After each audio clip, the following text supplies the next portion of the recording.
So for today, we'll be looking at something that has been very integral when it comes to sexual and reproductive health. We're looking at one socio-cultural aspect of sexual and reproductive health, which has to do with sexual and reproductive health right and gender equality. Knowing that both the male and the female have sexual organs, they have reproductive system, and to this effect, they also have rights, and this right should be equal between the male and the female, and that is what we want to look at today. So please, what is sexual and reproductive health right as it pertains to gender equality?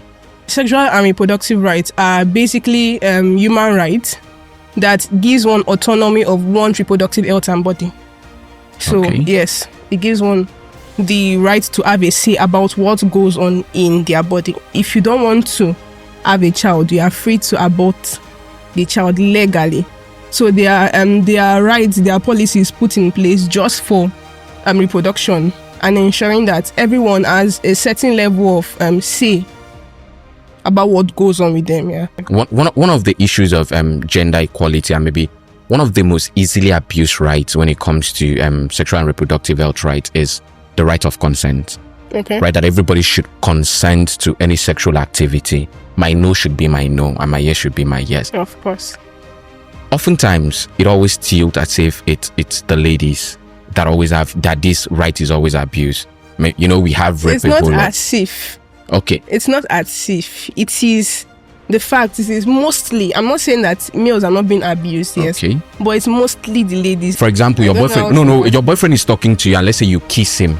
All right. Sometimes you French kiss and your tongue penetrates the person's mouth, which is an unlawful and unconsented penetration.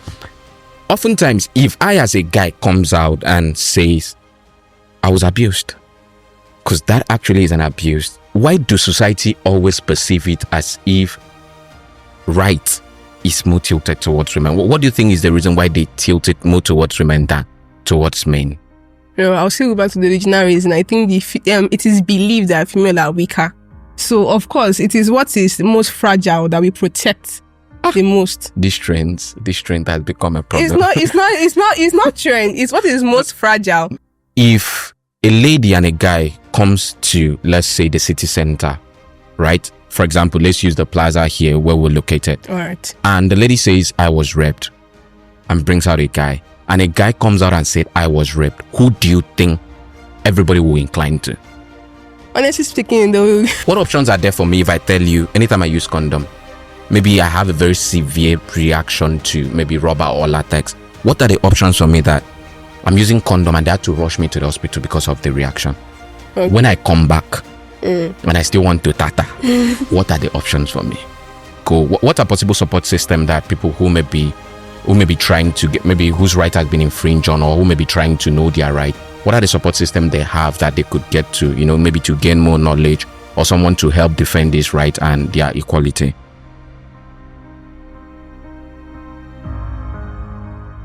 Hello everyone, welcome to another episode of the Intimate Matters podcast. And as usual on this podcast, we take you on a deep dive into the world of sexual and reproductive health, and we teach you everything that you should know about sexual and reproductive health. This podcast is for everyone who wants to learn more about their body, who wants to learn more about their reproductive system, who wants also to learn more about sexual and reproductive health, either for fun or just to know. And today we bring you another exciting topic. And with me here is an amazing personality, Siphon P. Saniedu, who runs a Well Woman Initiative, an initiative that is hinged on SDG 3, 4, and 5 as she works to tackle the inequality that women face and also to look after women's welfare.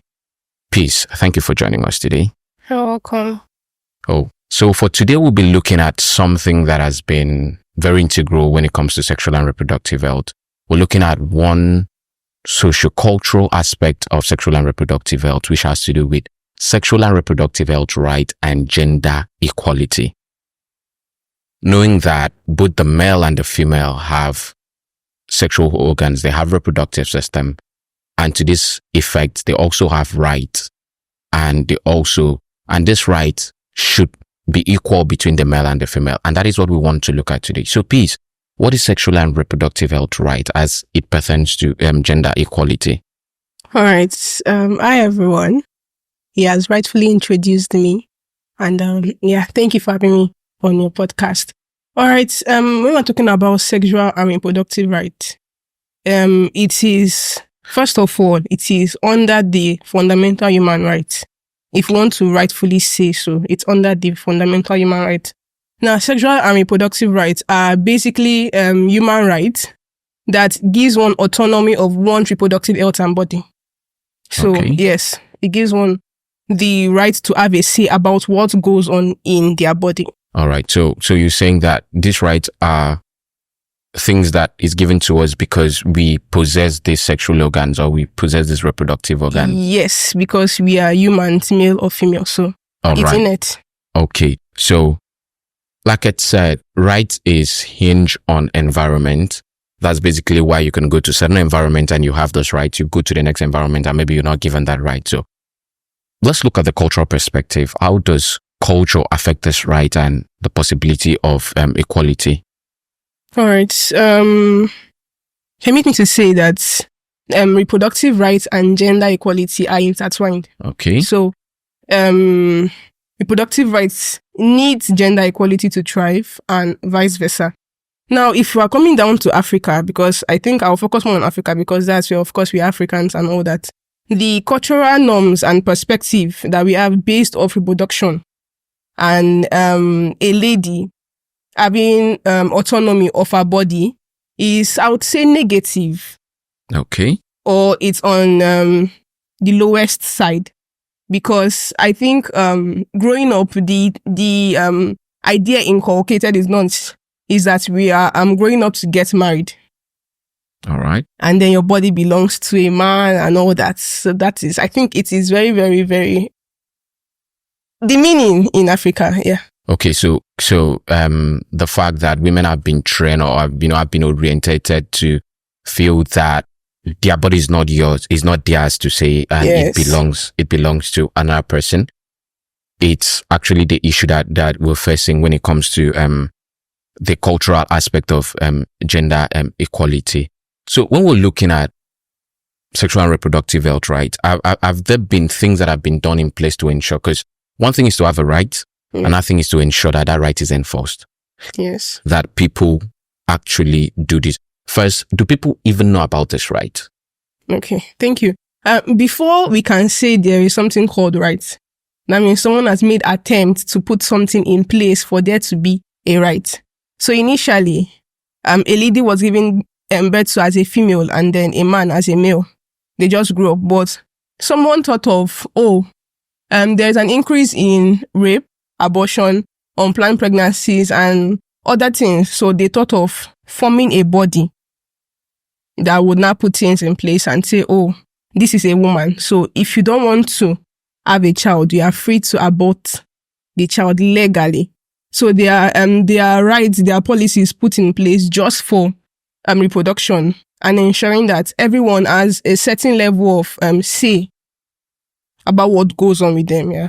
Okay. So because like you've just said that people should be allowed to do what they do, but in maybe in the context of, like you said, we're talking about the African context and the Nigerian context. What are the rights that or legislations that we have in place that gives people this authority or give people this autonomy to do what they wish to do as it pertains to sex and reproduction? All right, it starts from globally. Okay. So WHO has they've been helpful actually in putting down rules and policies that enables that ensures that a woman has a certain level of coverage under the healthcare system. Now there's the UDHR, that is the Universal Declaration of Human Rights. Yes.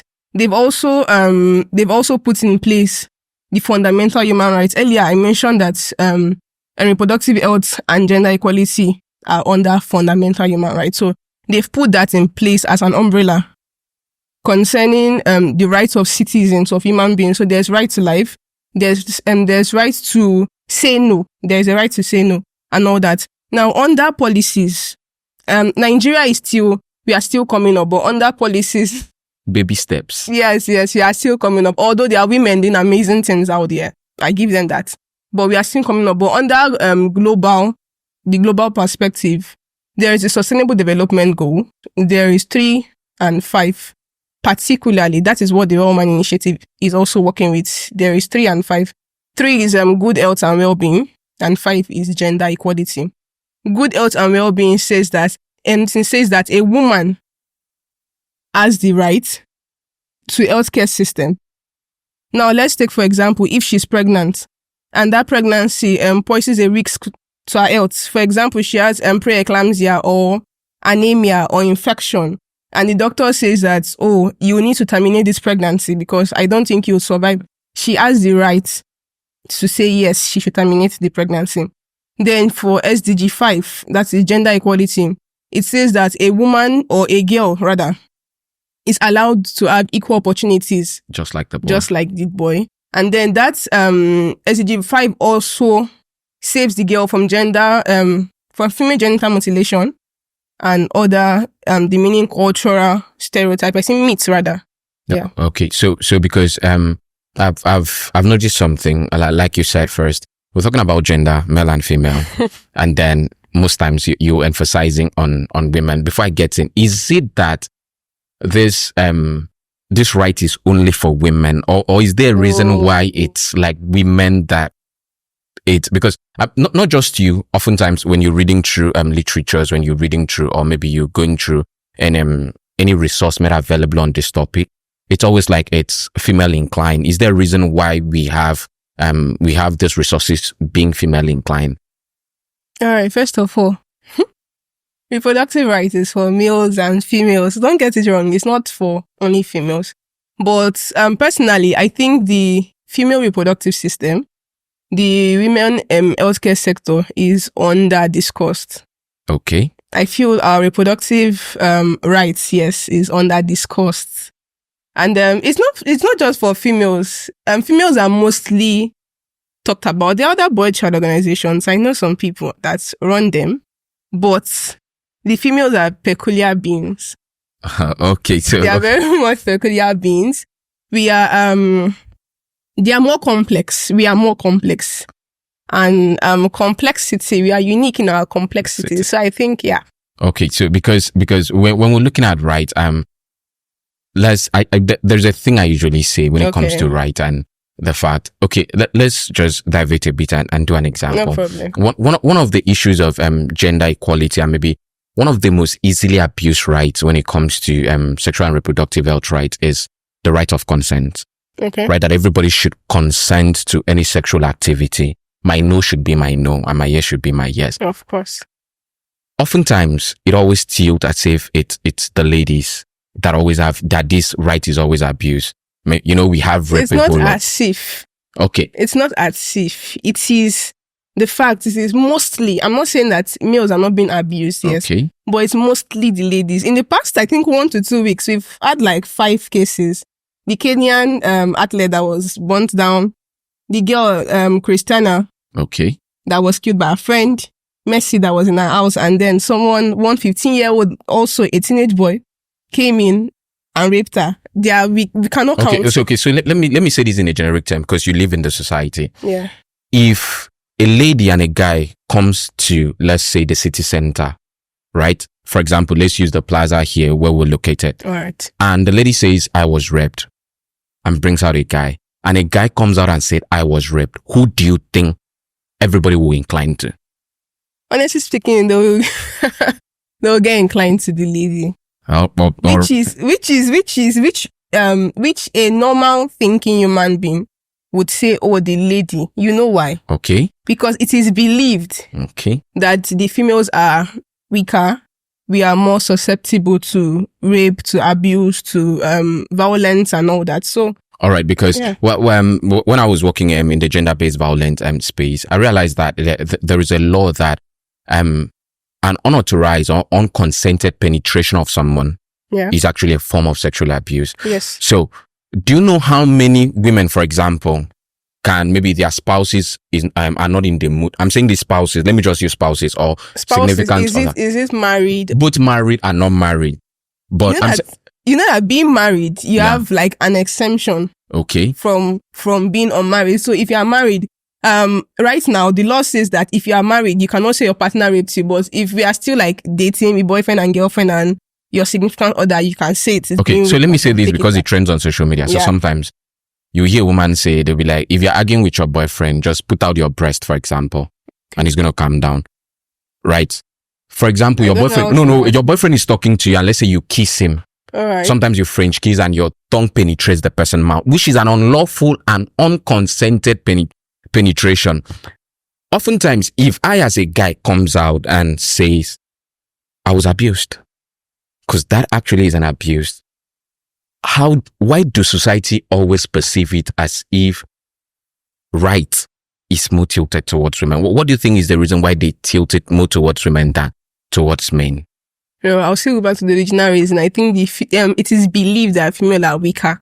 So, of course, it is what is most fragile that we protect the most. This trend has become a problem. It's not trend. It's what is most fragile that we protect. No, that's what I'm saying. The strengths that men possess. Okay. And yes, and they sometimes, some men misuse the strengths they have. Oh. Now, if a man comes out and say he's being raped, I understand that the society may not pay much attention to it, but definitely there are laws, and then the organizations that are going to, of course, investigate to see and then put things in place. Of course, they are there. All right. That's essential to put out there, because most people don't know that unlawful penetration of any form to someone who doesn't consent to it is actually a form of sexual abuse, and it means that you've infringed on that person's sexual and reproductive health rights. So let's look at gender equality and this right. Is it something that is based on one sector? Because oftentimes you see it looks as if it's a health thing. Maybe because of the fact that when some right is abused and there's some infringement, it leads to some, let's say, physical issues like, physical abuse in form of rapes and injury. Is this right a thing since it's related to reproductive health? Is it a thing of the health sector, or are there other people that are also involved in this gender equality and right? All right. Yes, they are. But before I go further, there are 5 major reproductive rights. Okay. Yes, and under this, you see that different sectors have a part to play. There's right to access to safe and legal abortion services. There's right to contraception, right to education, and reproductive studies. Yes. There's right to sexual and reproductive healthcare services, and there's right to maternal healthcare. Now, earlier I said that gender equality and reproductive rights, they are intertwined. Now, coming down to education, if a young girl of 14 becomes pregnant today and you're a father, and let's say it's your child, yes, you're the father, what would you do? By virtue of the law that we have, since the child is still under my guardian, I am meant to take the decision. Mm-hmm. Yes. And that decision, like you said, under also the law of Nigeria, the law of Nigeria does not allow abortion, because I live in Nigeria. Maybe if I was living someplace else, as someone who lives in Nigeria, the law of Nigeria does not allow abortion, except there is possible problem or might cost the life of the mother. So I stick to what the law says, and I follow through with what the law says. Let's talk as African parents.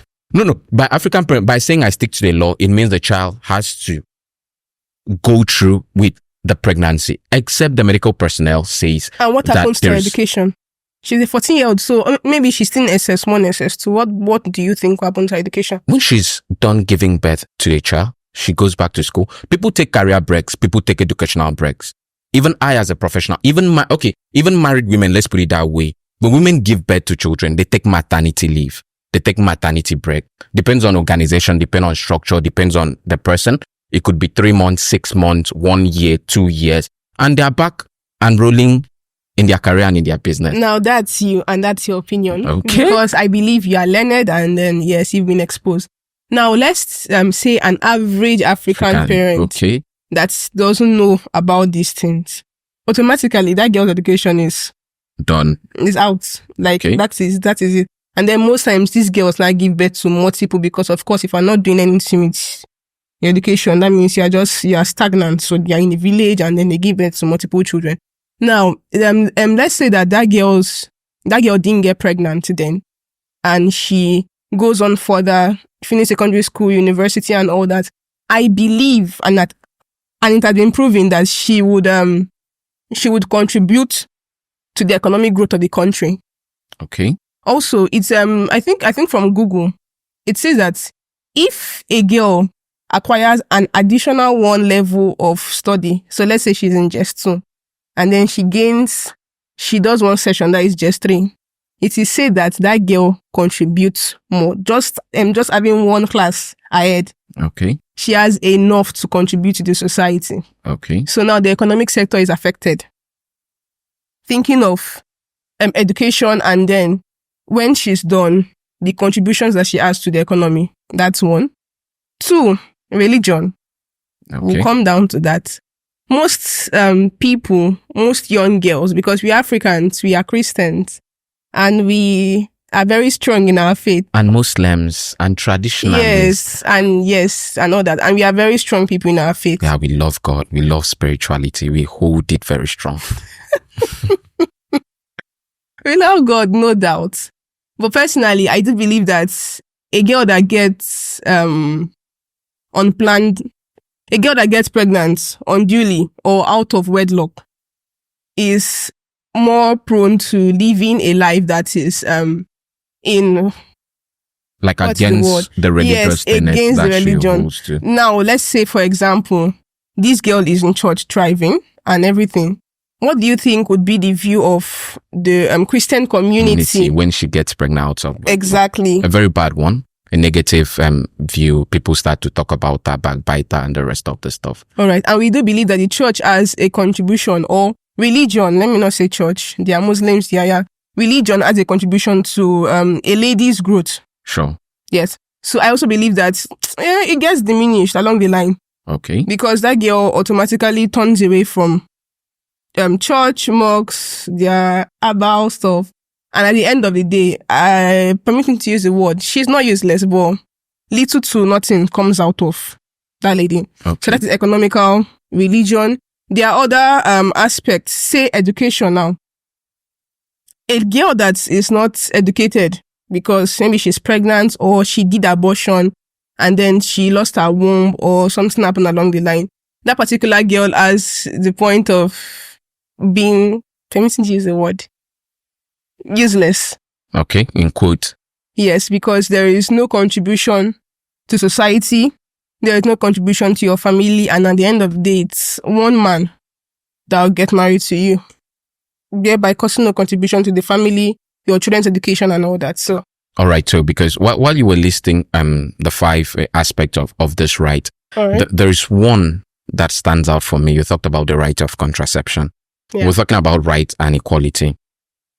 As a medical person, I know that we have like over 7 to 8 different forms of contraception. For males or female? Both. Generally. Okay. Why do we have, we're looking at equality, why do we have like 6, 7 for women?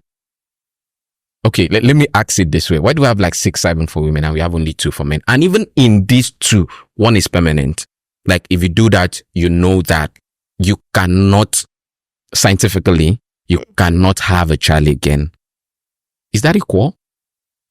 All right, I want to say gender equality. Concerning contraception, okay, women are more vulnerable.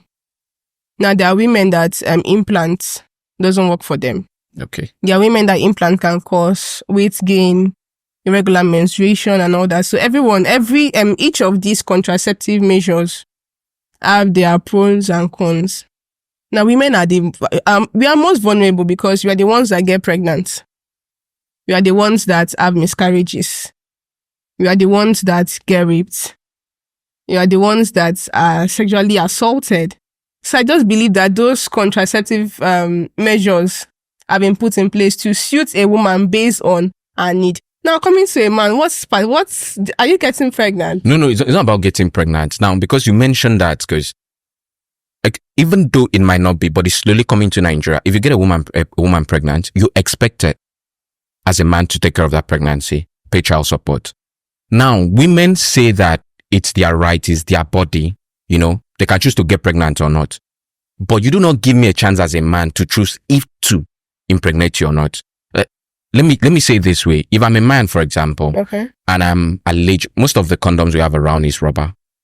And let's say I have an allergy to rubber, which I know some men do. Yeah, that's true. Right? Yeah. What other option do I have?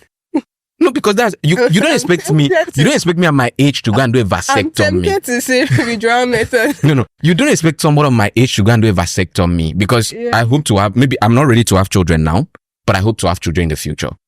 You don't expect me to go and have a vasectomy. Or what? Yeah, missing out on abstinence. It's very simple. Okay, abstinence. Now you also tell me that I have the right to do what I want with my body, and I want to do this thing. I want to jiggy. No. It is what is best for you. Okay. What is best for you. So now, why can't we also use the same on women? Why can't women just abstain? Now, they can. Instead of saying, wait, because one of the rights is access to healthcare. Yeah. So instead of saying, Akwa Ibom State, for example, go to the hospital, provide contraceptive for your women, right? Provide maybe a good facility where women can come and do their IUD implant and the rest. Okay. Why can't we just say we're not doing it? Everybody, stay away. So now, don't also forget that it's going to affect when it comes to marriage. So when you're married, only have sex when you want to have children. Have your sex and go. When you don't want to have children, abstain. Because if you want to say, because I believe, this is what I believe, that gender equality has to be that if it's good for the goose, it's good for the gander, right? So I think it's part of, why I'm raising this, I feel that as part of making equality for both gender, it's something that everyone out there, the people, especially in the healthcare space, should look into as it pertains to creating more contraceptive option for women. I've read research that they're working on, men? Sorry, for men. Okay. They're working on pills, possible pills. Yeah, I saw that men. too. But then, let me say something. Originally, the idea of contraception was firstly used as a means of family planning because of the increase in population. Yeah, they're just popping out babies and it was getting too much. So they thought of what to do and they brought out contraceptives. Now, I said it earlier, a woman, you have the right to choose a guy and a lady. So let's say implant doesn't work for me. I get fat when I do implant, or I gain weight when I do implant, or I am experiencing severe pain, or the site of implantation becomes infected or something. Yes, and all that. There are other options for me. That is it. The other option. Now, that's my question. What options are there? That's for you. What options are there for me if I tell you anytime I use condom? Maybe I have a very severe reaction to maybe rubber or latex. What are the options for me that I'm using condom and they had to rush me to the hospital because of the reaction? Okay. When I come back and I still want to tata, what are the options for me? Currently, there are no options. So I would implore major authorities. Yeah, UNICEF and all that. Please, if we should look into for our brothers.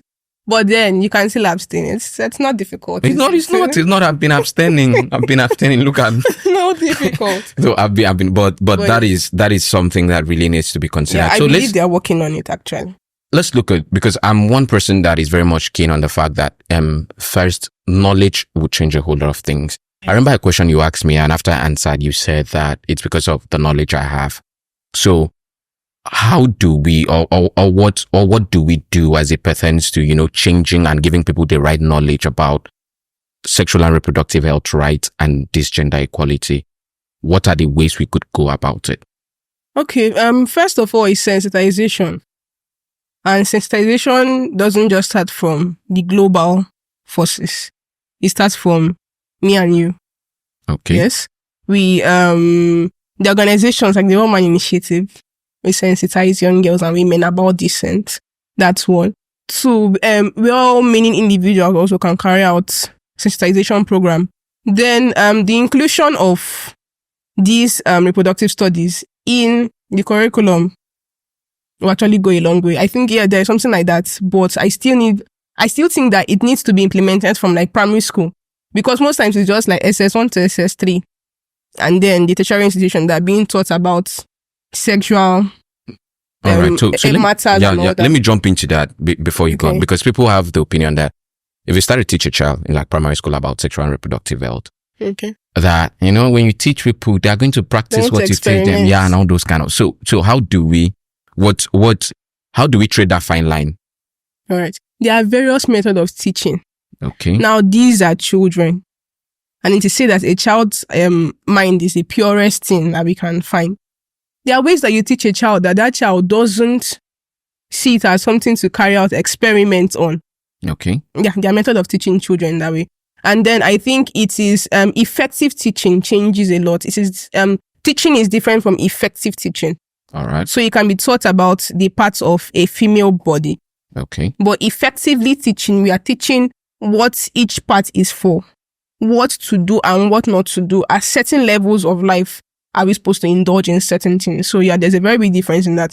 And I think if children are effectively taught about reproductive health, gender equality, I don't think we'd have the issues that we're having today pertaining to those. Yeah, all right. I love the way you stress the teaching and the effective teaching, because I've always been one to advocate for age appropriate sexual and reproductive health information, with the fact that there are certain things you teach children at certain age. There are things you teach teenagers, you can't teach a toddler. Yeah. There are things you teach an adult who has gone to a point that they can make decisions for themselves. And you don't expect to teach that to a child who is still under his or her parent. And I also want to say, whether we like it or not, if I should put it that way, or with the current reality we have, men run things. To a certain extent, men run the greater aspect of things. And male inclusion when it comes to this education, because I've noticed that most advocacy education or what is being done is always channeled on women. But oftentimes when these women come home with the traditional setting, especially in Africa, you go tell a woman, I remember while I was working, you go tell a woman there's a need to plan your family. You've been married for 7 years, you've already had 7 kids. So you need to hold on childbearing. Now, the woman sees need with you, the woman sees reason with you, but goes home. And the husband is like, not in my house. Not in this my house. My father gave birth to 30. My mother gave birth to 15. So it has to happen. So I think that it's important that men are included. I feel better that if even half of the effort is put on men, we may find more glaring results than on women. Because it's possible that some of these men marry like 5 wives. So if you come to me, I'm married to 5 women, and you tell me why they should be family planning. If I call my family to order and tell all of my wives, everybody on family planning, most likely they will comply than if you told my wife and they come home. It's fascinating hearing you say this, but then there's something. We do know that a man protects his ego. Now, men are they are unique beings, so they move with prior knowledge. Most of them move with prior knowledge. I think it's women that have the ability to easily adapt to evolution. Personally, I think women have the ability to easily adapt than men. An African man, you tell the man that, oh, I want to have just 2 children. An African man that his father was, he came out from a polygamous family. He has many siblings, all the children littered around the table. That's what the Bible said. All the children, yes, that was his family. Now, do you think that man in any way would want to listen to, no matter how educated he is, I don't think it would listen to the idea of having or implementing family planning?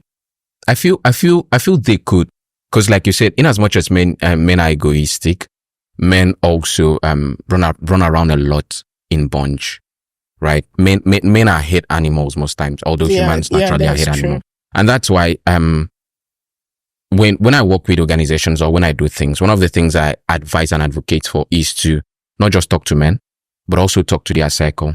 Now, if you go to a place, let's say you go to see 5 men sitting, right? If you look at it very well, the way men are very men have hierarchy in their ranking. Yeah, there's always a group leader. Yeah. There's a possibility that if you can convince the group leader of that place, you may not have all the men, but most men there will give second thought. And that's why when we go to communities, we look for village heads, we look for men of influence, we look for men that, can influence the rest of the things and see how we can do that. Why is he men of influence? No. Everybody flows on influence. That's why even you as a person, you don't listen to everybody. Yeah, that's true. I might tell you something, you won't listen to me, but I know there might be someone in your network that if I tell the exact same thing to, and he or she tells it to you, you are going to listen to it. All right. Let me say something. First of all, women are independent beings.